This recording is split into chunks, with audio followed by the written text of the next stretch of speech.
అందరికీ నమస్కారం. రోజుకో పద్యం వేమన శతకం ఈ సిరీస్లో ఈరోజు వేమన పద్యం. కొంపలోననున్న కోరికలు ఛేదించి హృదయమట్టె మిగులు పదిలపరచి గృహము నిల్పువాడు బహుతత్వవేదిరా విశ్వదాభిరామ వినురవేమ.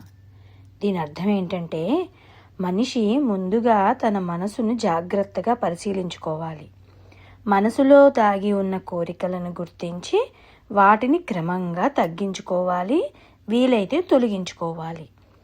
శరీరం ద్వారా అనుభవించే వాంఛలను అంటే కోరికలను మానసిక నియంత్రణతో అదుపులో పెట్టగలగాలి. అన్ని కోరికలు తగ్గినప్పుడు శుద్ధమైన హృదయం మాత్రమే మిగులుతుంది. ఆ హృదయాన్ని స్థిరంగా ఉంచుకుని దైనందిన కర్తవ్యాలన్నీ నిర్వహిస్తూ గృహస్థుడిగా జీవించేవాడే నిజమైన తత్వజ్ఞాని. అంటే తత్వజ్ఞానం పొందాలి అంటే అడవులు తిరగాల్సిన అవసరం లేదు, సన్యాసం తీసుకోవాల్సిన పని లేదు.